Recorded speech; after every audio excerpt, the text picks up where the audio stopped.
What's good, everybody? Welcome to Radical Reform Radio. I am Renegade G. Unfortunately, today, this is probably going to be the Trump show. I don't really like it, but my man has been doing he's always doing some crazy stuff, but this article that I stumbled across from Forbes and that led me to the initial article in TheAtlantic is actually kind of scary for America. So if you call yourself a patriot and not, the kind that just blindly follows King Trump, I'm not talking to the cultists, bro. I'm not talking to y'all. I'm talking to the actual patriots that are worried about democracy in America. So let's get right in it. So the article I was referencing, I'm gonna have the link to all of that down in the description. Also, I got it posted on my Twitter, so follow me on Twitter at bossfo3. That's boss FO number 3. So the Forbes headline says the Trump campaign is actively discussing radical measures to bypass election results. That's trippy in and of itself right there, man. I don't think there's ever been something like that going on. Maybe like since the 1800s. I got the exact dates and everything from the other article, but that's trippy right there.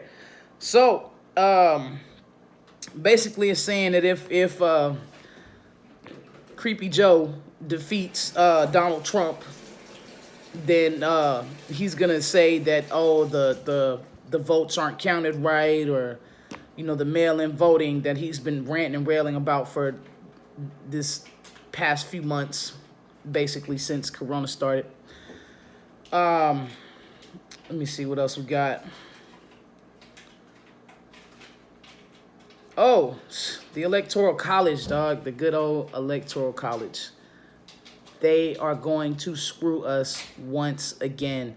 That is all the more reason to get rid of them, because basically Trump's whole plan is dependent on the Electoral College and him being able to get his GOP cronies that are in charge of the battleground states that he needs to appoint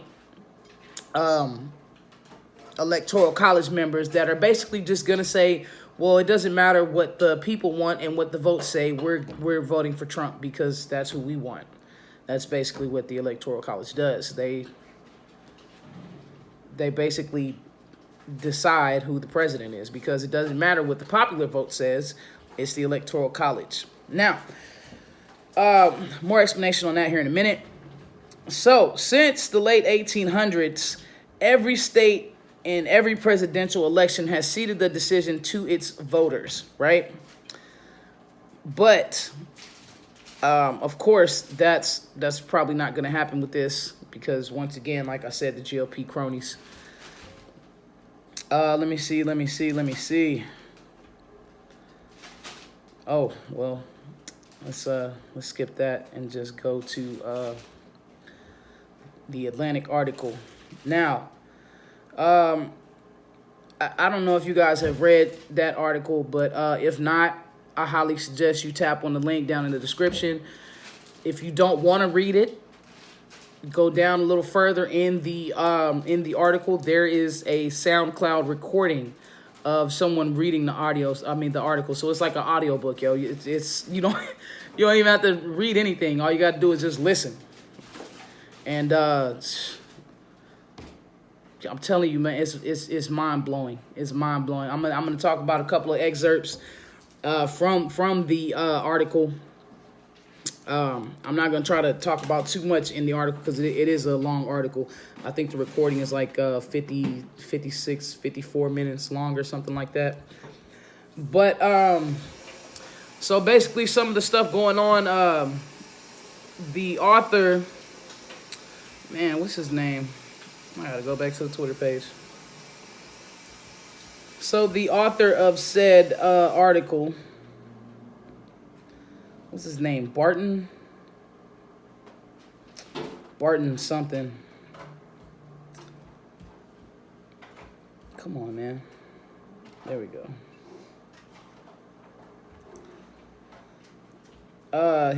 Barton Gelman. There he is. Or Gelman. I think that's how you say his name. Anyway, but he is the author of a couple of books called Mirror. One is Mirror, the Edward Snowden and the American Surveillance State. And another book about the Cheney vice presidency.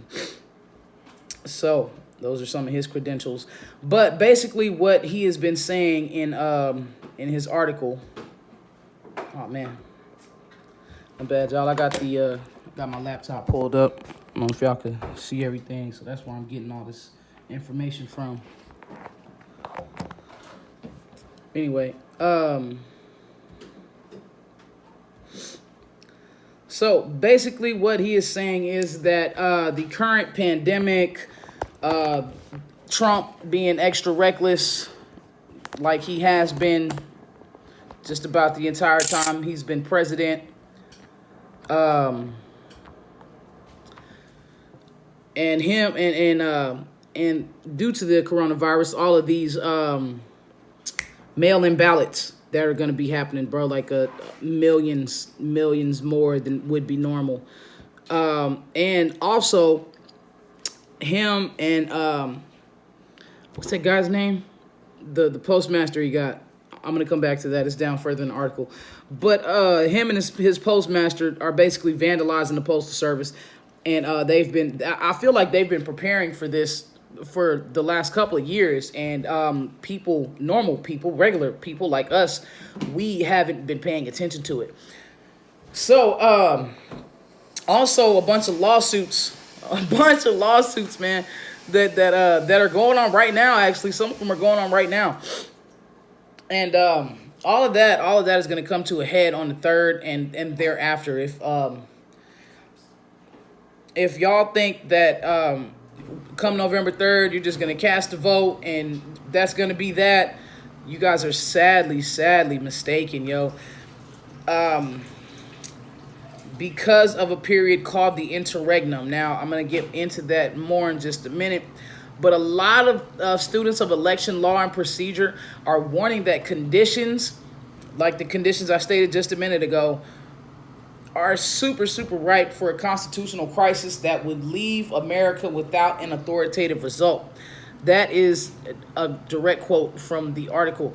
Professor at UC Irvine Law School, Richard L. Hasen, was quoted as saying, "We could well see a protracted post-election struggle in the courts and the streets if the results are close.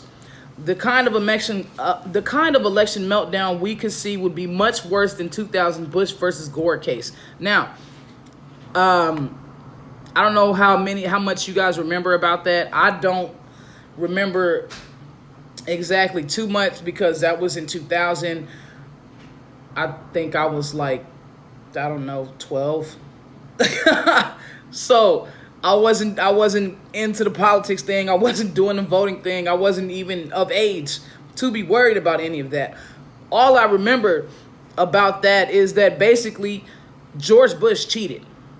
And I'm not saying that as a fact, but that's what I remember about the situation. Is Bush cheated. And because he cheated, he basically stole the election. But it could never be proved. It was never proven that he cheated. I don't know how it wasn't proven, because his brother was the one that was basically holding up the count and doing a lot of stuff that Trump is taking notes from and is trying to implement now. So a lot of people have just basically misinterpreted the nature of this threat. They think they don't think that it's even possible, even if Trump does lose, that he's just not going to hand over power to Joe Biden. I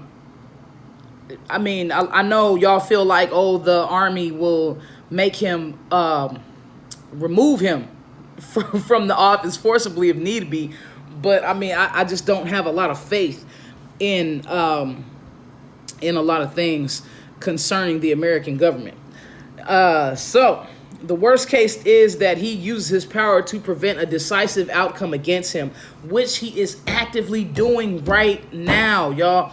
He has been talking about mail-in voting on Twitter at least 4 times a day for the last few months, and how it's gonna affect the election, and the Democrats are gonna steal it, and that's how they're doing it with mail-in voting. Trump's state and national legal teams are already laying the groundwork for post-election maneuvers, and those would actually cause a lot of delay, like what was being said earlier that I said. Let me see. What else we got? Now, listen. Y'all know the type of person Trump is. I know the type of person Trump is. We cannot pretend that we don't know the type of person that Trump is, yo. He's not gonna concede. Period. He's not. If the popular vote comes out for Joe Biden, he's not gonna concede, yo. He's gonna go to his dying day saying that he won this election. Now, the interregnum, what I was saying, was basically something coined by the author of this article in TheAtlantic. It is the 79 days that are in between November 3rd and the inauguration on the 20th or the 21st or something, one of those dates. Key dates in that are the Monday after the second Wednesday in December, which is December 14th. And that is when the electors meet in all 50 states and D.C. to cast their ballots for president. Now, the Electoral College, basically. The third day of January, when the newly elected members of Congress are seated, basically sworn in. And the 6th day of January, when the House and Senate meet jointly for a count of the electoral vote. Now, a lot of people may not know about those dates because the past elections, the transfer of power has switched over pretty smoothly, and there has been no issues or any lawsuits or anything like that, except for in 2000 with Bush and Gore. But our Constitution doesn't actually guarantee a peaceful transition of power. So it kind of just like assumes it's going to be peaceful.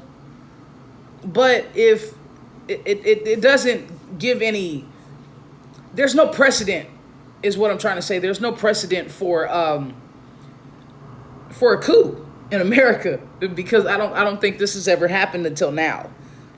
And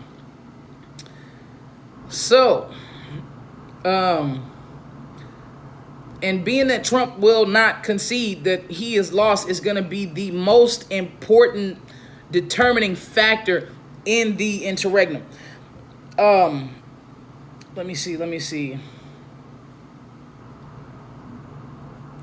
Now, his previous behavior and his stated intent, I don't know how people could even misconstrue that as him conceding the power, or conceding and letting a peaceful transfer of power happen. He's told his supporters to be armed. He is constantly telling them about the Democratic hoaxes that are being perpetuated, even though the biggest Democratic hoax, don't forget those air quotations, even though the biggest Democratic hoax that he has claimed to date so far, the so-called China virus, that has been proven that he lied.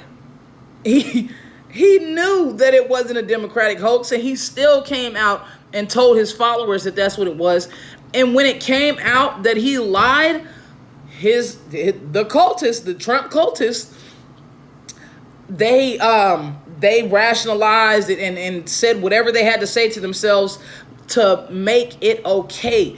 These people are not stable. They're not stable. They are a danger to democracy. Okay? He lies so much to manipulate different events, to secure advantage, to dodge accountability, or even just to block little shots to his ego. He will lie. Let me see. Now, Trump was actually asked directly by a reporter, Chris Wallace is his name. He was actually asked directly by a reporter, Chris Wallace, in the third presidential debate in 2016, whether or not he would honor the results of the election. And a direct quote is, he was like, "What I'm saying is that I will tell you at the time. I'll keep you in suspense, okay?" Now, Wallace asked him again on an interview with Fox News this past July. And once again, Trump basically gave the same unambiguous, not really though, but he really gave the same answer. And he's like, "Look," this is a direct quote now. He's like, I have to see. No, I'm not going to just say yes. I'm not going to say no. He doesn't care what the results are. He is already making plays to make sure that he is the president for another 4 years. And once that happens, he's talking about negotiating a third term. And the Trump cultists are okay with that. They're definitely okay with King Trump. All right? They're definitely okay with it. So at a rally in Delaware, Ohio, on his campaign trail in 2016, he started with a breaking announcement, according to him. And this is a quote as well. He said, "Ladies and gentlemen, I want to make a major announcement today. I would like to promise and pledge to all of my voters and supporters and to all the people of the United States that I will totally accept the results of this great and historic presidential election if I win." So that leaves no room for doubt or error to let people know that he is on the same shit as he was in 2016, bro. 2020 ain't nothing changed. He's not going to accept it if he loses. And if he wins, there's only going to be more Trump. Let me see.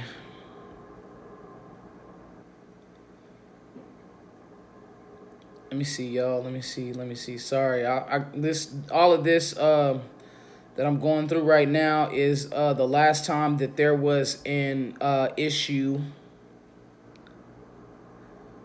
Or no, this is actually, I'm sorry. This is how the concession actually started. It started in 1896 with the Democratic presidential nominee William Jennings Bryan. And they told him that he was defeated, so he was like, let me shoot this telegram to his Republican opponent, which was William McKinley. And so after that, the concession became like a civic duty, and it went from telegram to phone call to a public speech, and then to the radio. And then after the radio in 1928, it soon went to the television. So, yeah, I don't see Trump doing that, though, at all. Not even a little bit. We already talked about the 2000 election. Now, the dude Barton said that he feels like Trump is a weak authoritarian and that he has a mouth but not the muscle to basically do his will. He cited when Trump denounced Robert Mueller, but he didn't fire him. He accused his foes of treason but couldn't jail them. And he's bent bureaucracy and flouted the law but not broken free altogether of all their restraints. Now, I feel like that is part of a strategy that he has which he has had. I feel like all of this is like Trump is crazy like a fox, y'all. Like, for real, man. Y'all are not giving this man enough credit. America's not just gonna accept authoritarianism just outright blatantly. But if you ease people into it, it'll be okay.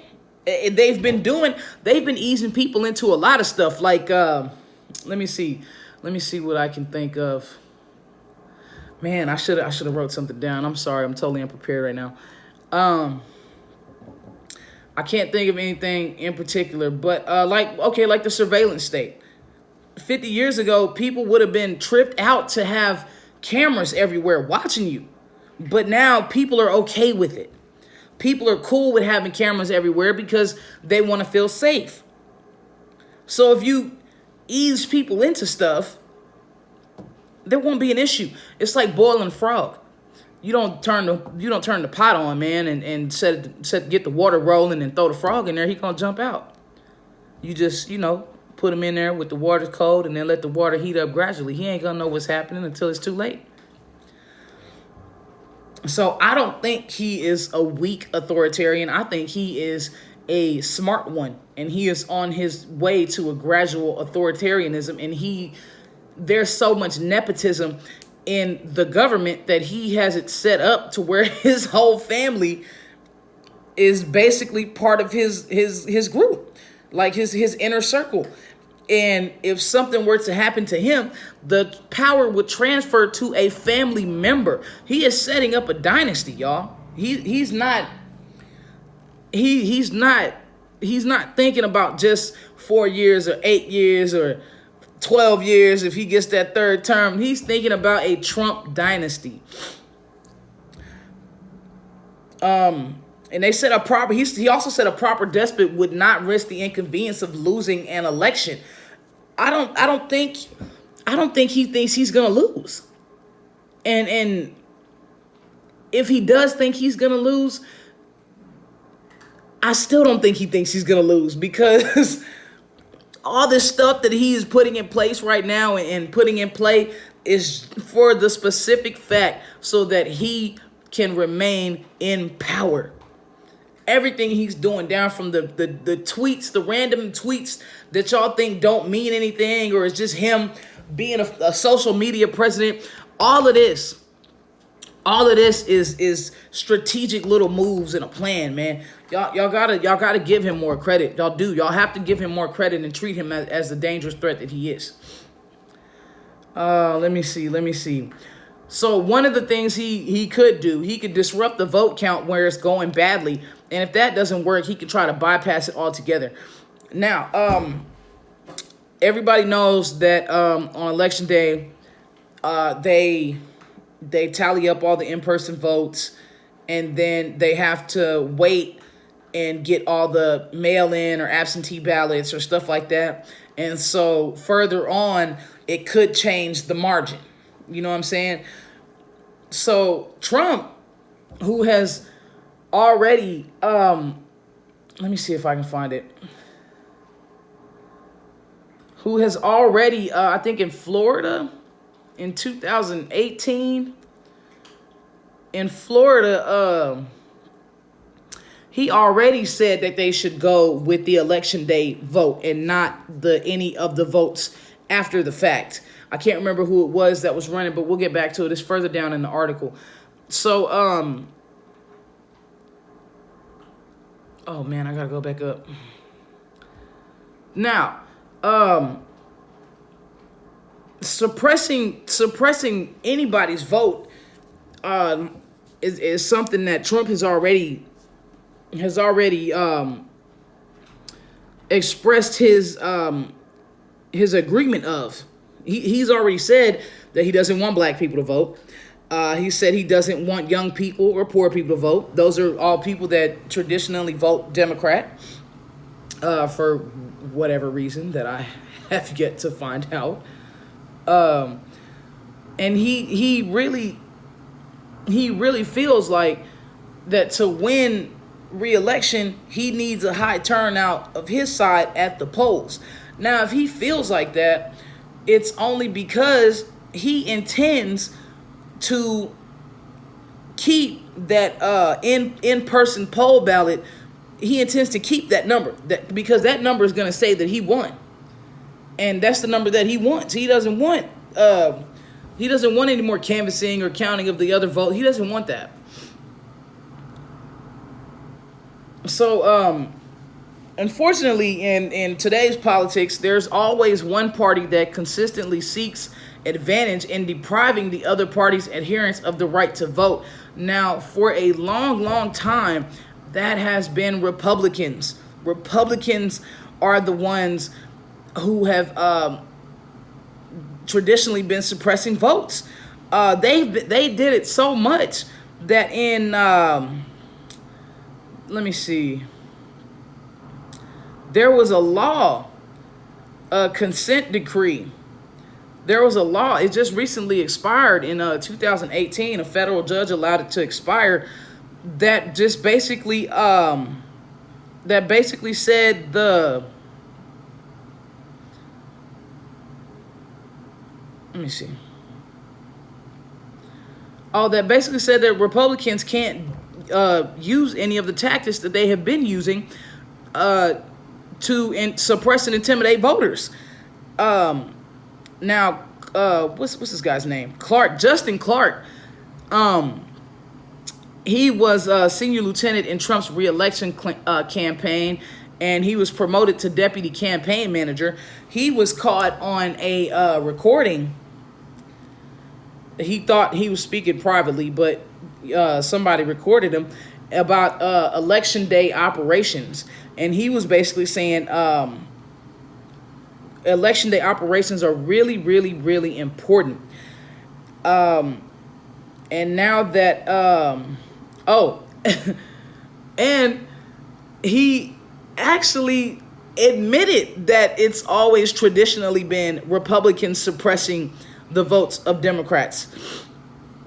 So his campaign strategy is to basically play offense as far as the voter suppression is concerned, and he feels like the program is going to be much bigger and much more aggressive and better funded than it was in 2016. Now, he claimed that his remarks were misconstrued, but his explanation didn't make any sense. One of the things in his arsenal is that the consent decree is gone, and that was him further explaining on this recording. And the consent decree is a court order forbidding Republican operatives from using any of a long list of voter purging and intimidation techniques. He said that is the expiration of that order is a huge, huge deal for his campaign, the managing of his campaign. The 2020 presidential election is going to be the first election in 40 years. That's how long this bill has been up. In 40 years without a federal judge requiring the RNC to seek approval in advance for any ballot security operations at the poll. Now, the federal judge allowed it to expire in 2018, basically saying that, because there's been no proof of recent violations by Republicans, then we don't need this decree anymore. So I guess because it was working, you don't need it. I don't know how that works. Let me get some light in here, y'all. I'm up there. Let me see. Now, the order had its origins in the New Jersey election of 1981. And during that election, the RNC allegedly tried to intimidate voters by hiring off-duty law enforcement officers as members of a national ballot security task force. A lot of them were armed and carrying two-way radios. And they stopped and questioned voters in minority neighborhoods. They blocked voters from entering the polls, forcibly restrained poll workers, and challenged people's eligibility to vote. A lot of that sounds like stuff that Donald Trump wants to happen right now. And so because this decree has expired, I mean, it's basically going to happen. That's what we're going to see at the polls this year. Is we're going to see a bunch of armed lunatic Trump supporters monitoring the polls so they can stop this voter fraud that Trump is just claiming is rampant. And it doesn't happen. I think there's been like 13 cases of voter fraud within the last 1 billion votes. And that was since 2000, I think. So from 2000 to now, there's been 13 cases of voter fraud. 13. So him amping his followers up and telling them to be armed and everything is basically part of his strategy to keep power. Let me see.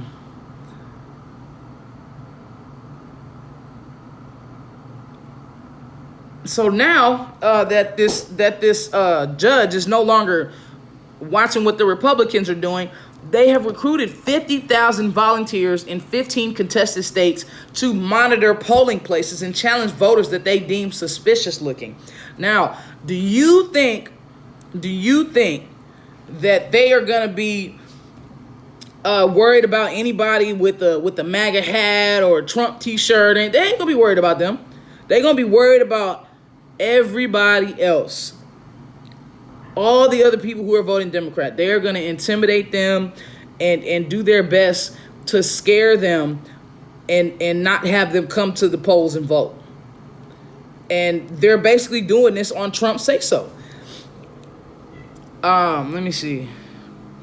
Trump called into Fox News on August 20th to tell Sean Hannity that they're going to have sheriffs and they're going to have law enforcement and they're going to hopefully have U.S. attorneys to keep a close watch on the poll. And this is the first time this has happened in decades. In decades that the Republicans claim that they're free to combat voter fraud in Democrat-run places. But like I was saying a second ago, voter fraud is a fictitious threat to the outcome of elections. The Brennan Center for Justice, which is a nonpartisan think tank, which means they don't lean either way, calculated a rate of voter fraud in 3 elections at between 0.0003% and 0.0025%. Yo, that's not even a percent of a percent. Yo, that's so negligible. Another investigation from Justin Levitt at Loyola Law School turned up 31 credible allegations of voter impersonation out of more than 1 billion votes, y'all, cast from 2000 to 2014. That's the 31 out of 1 billion. But voter fraud is just so rampant. It's out there enough, so much that Trump is getting his followers amped up and telling them to come armed, and he wants to have basically goon squads come to the polls to make sure that nobody does anything that's not voting for Trump. Y'all, this is authoritarianism in the making. I swear it is. I swear it is. We have to participate. We got to wake up because yeah, we are right now. We are the frog in the pot. Republicans and their allies have litigated scores of cases in the name of preventing fraud in this year's election. In a lot of states, and with some success, they have purged voter rolls. They've tightened rules on provisional votes. They are upholding voter ID requirements. And you know, those aren't bad. You know what I'm saying? I'm down with voter ID requirements. But a lot of the requirements are out of hand. They're not just regular, oh, hey, you need an ID to vote, or you need this passport or this type of, it's not just that. It's like you got to have this ID, you got to have 2 bills, a passport, you got to have all this stuff. This is the stuff that they want. They trying to ban the use of ballot drop boxes. They want to reduce eligibility to vote by mail, and they are trying to throw away mail-in ballots entirely that have technical flaws on them. Such as like people writing their name, like, I don't know, if your name is Benjamin and you write Ben, or you sign in the wrong place, like just little stuff like that. And they are trying to outlaw the counting of ballots that are postmarked by election day but arrive afterwards. That's going to be a lot of ballots that arrive after election day because of everything he has done to basically gut the post office. Yeah, I already talked about that. There we go. Louis DeJoy. That's the new Postmaster General's name.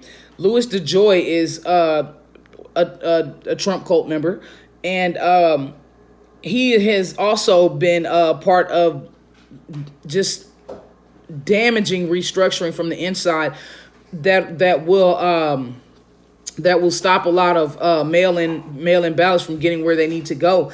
At one sorting facility, the workers fell so far behind that by early August, gnats and other rodents and stuff like that were swarming around containers of rotten fruit and meat, and little baby chicks were dead inside boxes. And like he decommissioned 10% of its mail sorting machines. And the Postal Service, he also said that they're not going to treat ballots as first class mail unless the states pay postage that nearly tripled.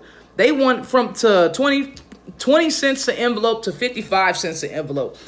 Now, DeJoy denied any intent to slow down voting by mail. Of course he was, because that's what Trump supporters do. They lie.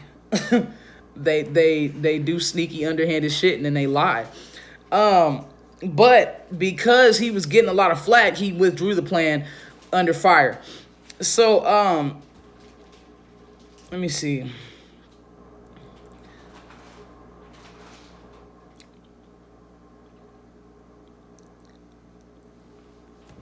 Now Trump is afraid of Democrats because he ran on the Republican ticket, and he feels like that the small group that he is pandering to, he feels like if the Democrats, what he said on Fox and Friends was, if the Democrats want levels of voting that if you ever agreed to it, you'd never have a Republican elected in this country again.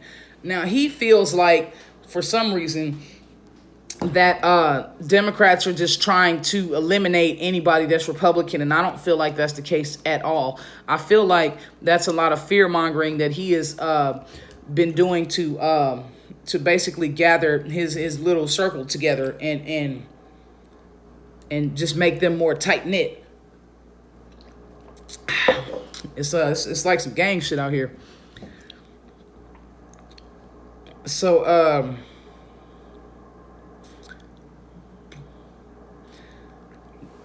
basically what he is doing is discrediting voting by mail and starving the post office of resources.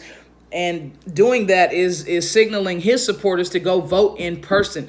Now, like I said, all of his little moves, they're chess moves, yo. Everything he is doing is a chess move, man. And people think he's playing checkers, and that's not the case. So it's basically the strategy of somebody who thinks he's going to be outvoted and is trying to do what he can to mess with the count. Let me see. And him doing so much to just denigrate the mail-in voting, he's just basically created a new way to distinguish between who's for him and against him, because all of the in-person votes are likely going to be for Trump, and a good chunk of the mail-in votes are going to likely be for Biden, or who. I'm so upset that these are the two choices that we have. Like, this is crazy. By playing the numbers, they can just treat ballots cast by mail as hostile and just do whatever they need to do to get rid of those votes. Now, I don't know if you guys have ever heard of Blue Shift. Blue shift was something that was coined by Edward Foley. He's an Ohio State professor of constitutional law and a specialist in election law. And he pioneered the research on blue shift. So basically, blue shift is when it seems like states are trending red on election day, and as more votes are counted, like when people do the canvas and the overtime count, basically the overtime count, that's basically what it is. When people canvas after election night, and once those counts start coming in, states that looked red actually ended up turning blue. So that's why they called it blue shift. And a lot of times the shifts weren't big enough to really matter. But that started to change about 20 years ago when the overtime count got bigger and it trended more and more blue. Now, some factors that Foley contributed to this was like urban returns take longer to count, and most provisional ballots are cast by young, low-income, or mobile voters who typically lean blue. In the overtime in 2012, Obama actually had a stronger winning margin in states like Florida and Michigan and Ohio and Pennsylvania. Now, he would have won anyway, but you know, if the race would have been closer, or it would have been different candidates, that would have been detrimental. Let me see. This is what I was talking about earlier with Trump saying that he wanted to just count the election night votes. So let me see.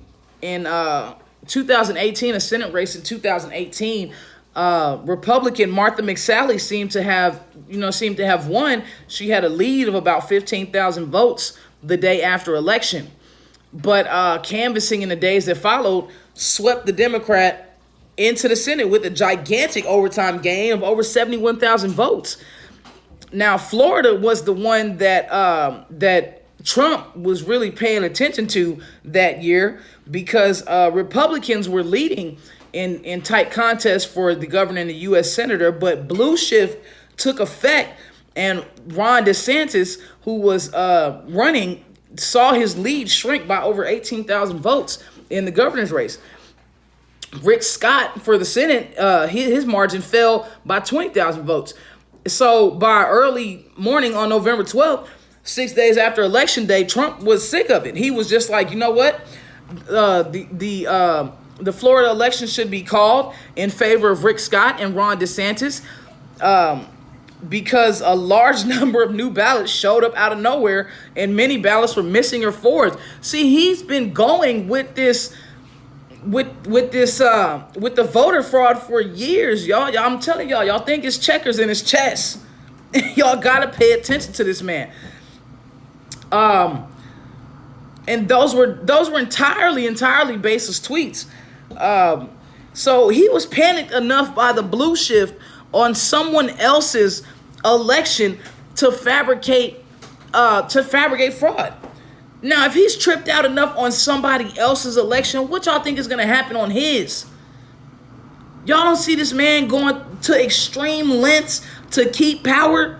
We are literally about to watch a coup in the United States for the first time ever since the United States became the United States. It's crazy out here, man. Let me see what's all that stuff. Red Mirage, yeah, that's a part of the blue shift thing, where it looks like the states are trending red, but they're really not. That they call that a red mirage.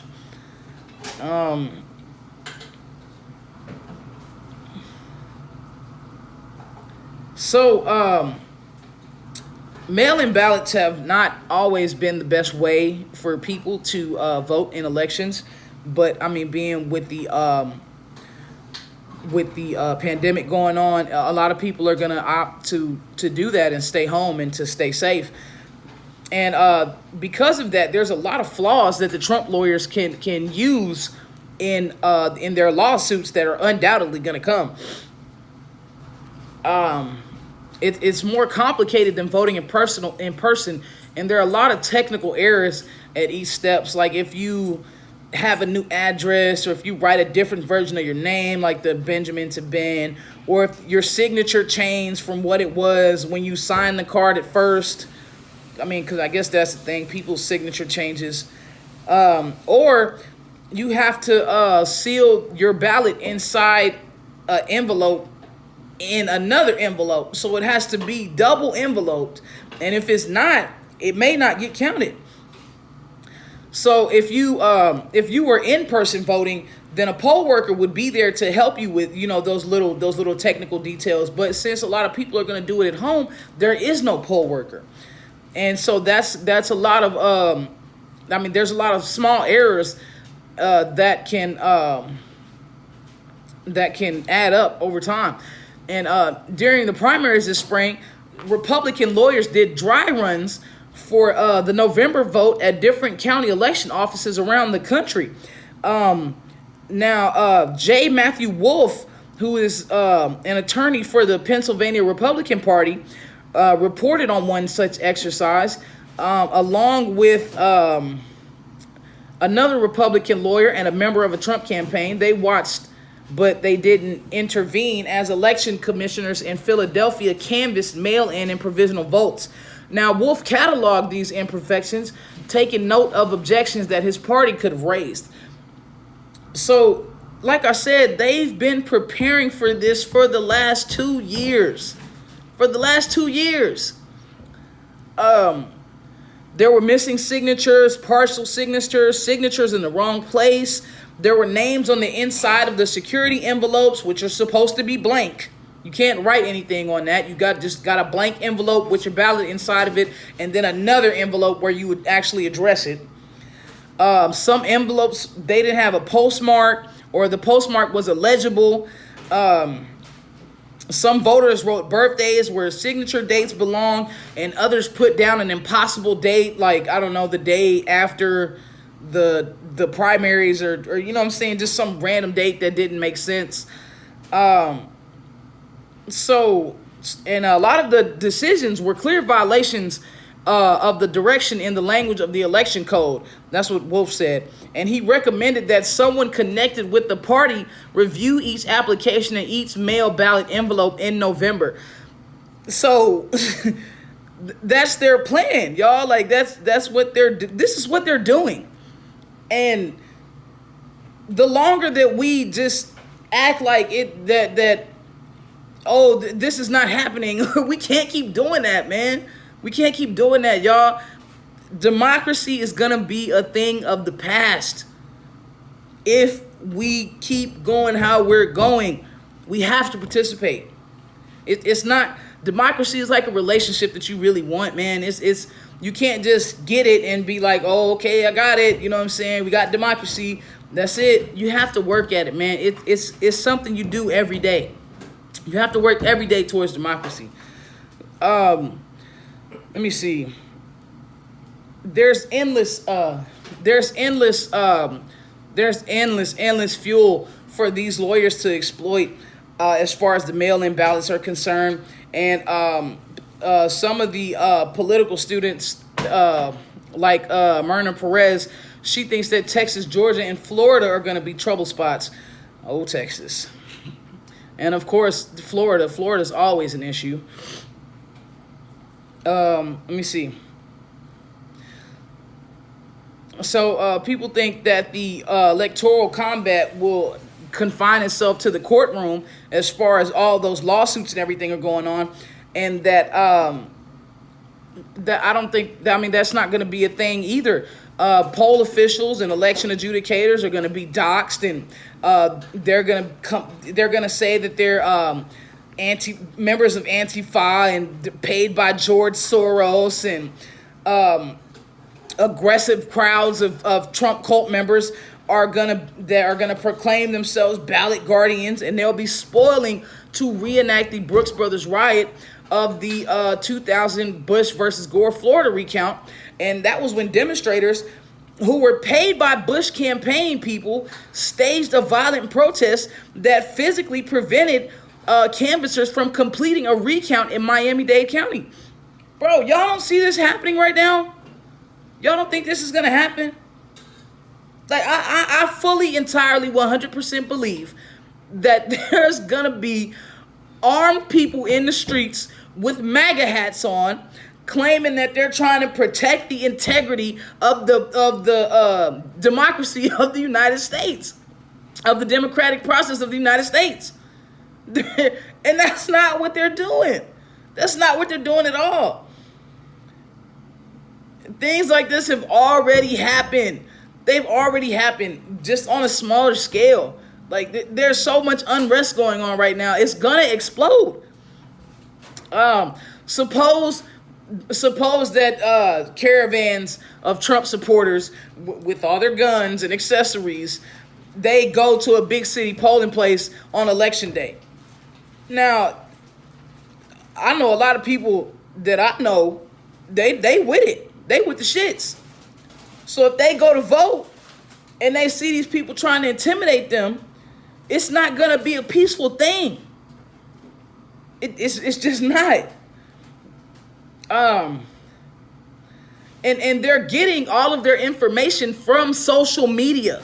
They're not doing any fact-based research or fact-checking or anything like that. It's all coming from social media, all of it. And a lot of their instructions are coming from Trump's Twitter. Let me see what else we got.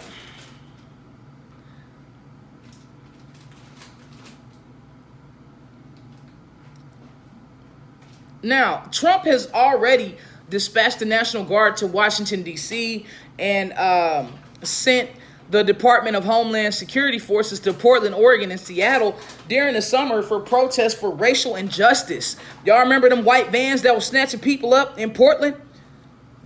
Trump had the goon squads out snatching up protesters, not rioters. I'm not talking about the people that was actually rioting and looting. He was snatching up peaceful protesters under the pretext of protecting federal buildings or federal property. Yo, man, he's already said he would invoke the Insurrection Act of 1807 and deploy the military to Democrat-run cities in order to protect life and property. He doesn't care about Democrats, yo. So whose life and whose property would he be protecting? His fan base, man, the cult members. That's who.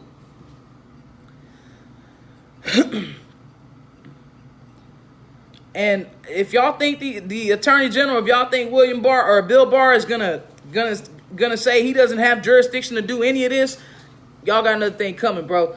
Because his view of presidential power is definitely that Trump has the authority to do whatever he wants. Let me see. That's a tweet.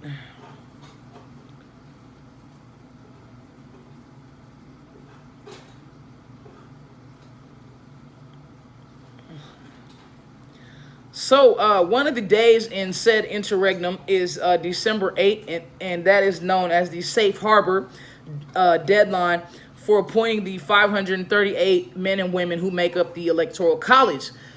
Oh, the Electoral College.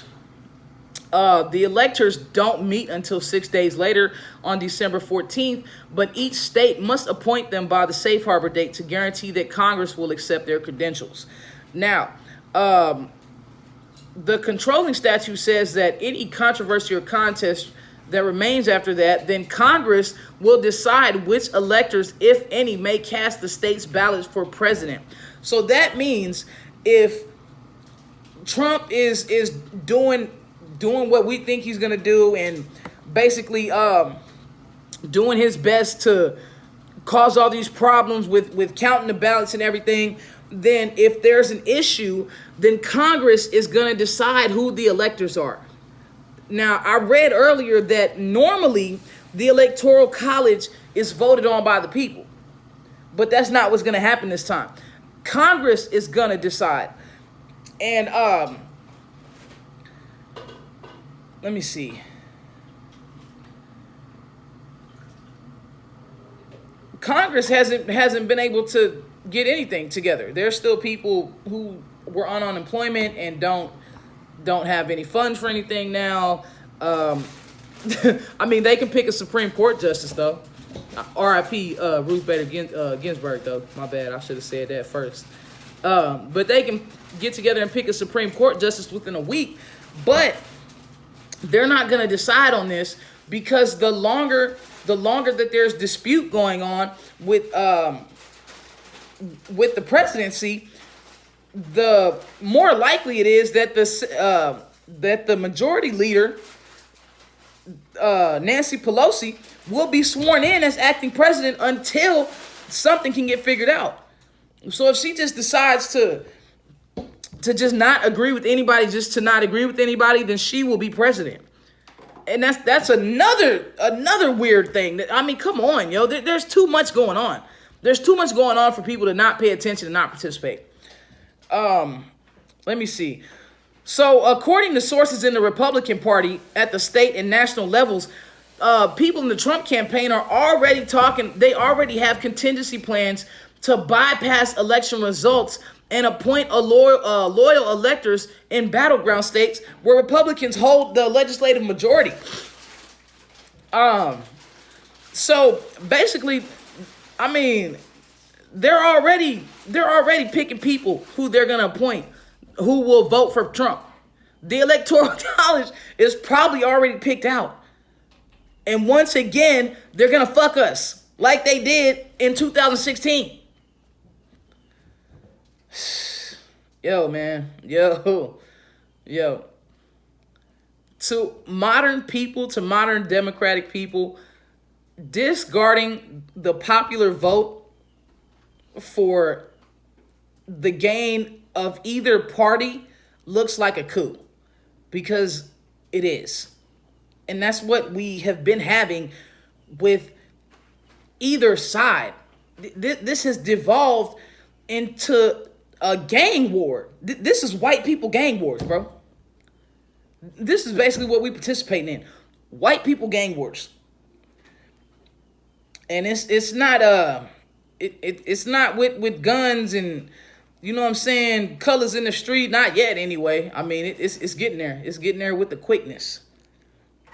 Y'all wait till November. Let me see. Oh, in Pennsylvania, 3 Republican leaders told who is this?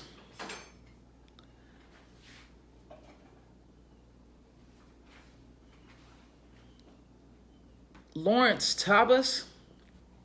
3 Republican leaders have supposedly already discussed the direct appointment of electors amongst themselves, and one said he had discussed it with Trump's national campaign. Y'all, come on. Yo, this is some shit that they do in like Brazil or somewhere where they're trying to overthrow the motherfucking government. Why are we letting this happen? This ain't cool, man. Jake Corman, the Senate Majority Leader, preferred to change the subject when he was asked if the process is flawed and has significant flaws, then the public may lose faith and confidence. And he emphasized that he hoped a clean vote would produce a final tally on election night. They're not trying to wait. They're not trying to wait for all the rest of the votes to come in, yo. They want the election night. They want that red mirage.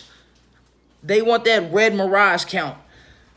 And the longer it goes on, he said, Jason Corman said, the longer it goes on, the more opinions and the more theories and the more conspiracies are created. He also said that they don't want to go down the road of appointing electors, but they understand where the law takes them and they'll follow the law. That's another thing Republicans have been exploiting every loophole in the Constitution, in America's laws. They have been exploiting it for years. For years and years and years. This has got to stop. This has got to stop, man. This has got to stop, yo. Let me see.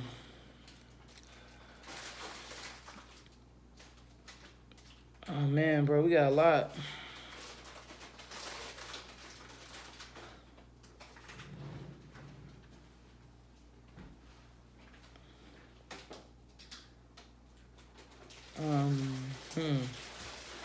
So Democratic governors could respond by certifying the official count, a routine exercise of their authority, and they would argue that legislators could not lawfully choose different electors after the vote had taken place. So, I mean, the Democrats would try. They would try to prevent this coup, but and I hate to say it, they are so focused on maintaining the law that they're not trying to play dirty like the Republicans are. And it is sad that it has to be like that. Now, January 6th is when the new Congress is sworn in, and the control of the Senate will be crucial to the presidency. Mike Pence would be president of the Senate, and he would hold in his hands 2 conflicting electoral certificates from each of several swing states. Now, the 12th Amendment says that the president of the Senate shall, in the presence of the Senate and the House of Representatives, open all the certificates, and the vote shall then be counted. So it doesn't say who does the counting or which certificates are counting. It just says that they are counted.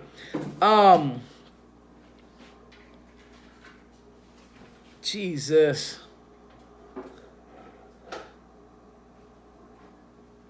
Yeah, this article is crazy. This article is definitely crazy.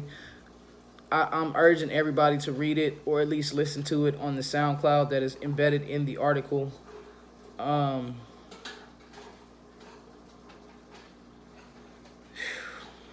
me see what else I got. If the count is still incomplete on Inauguration Day, the Speaker will become acting president. I've already said that, but that's a thing that could happen if Pelosi just decides she's going to stall indefinitely. And it'll happen unless Pence reverses his ruling and accepts that Biden won, but I don't think that's going to happen because I'm pretty sure he wants to keep power just as much as Trump does. Guys, if this is gonna be a crazy time, and if I don't have no faith in law enforcement. I'm not even gonna lie, they don't do what's right. They don't. If you're in the military, you have a right to not follow unlawful orders. If you're in law enforcement, you're supposed to not be one of the bad guys or turn a blind eye to the bad guys. You're supposed to do that, but that doesn't happen.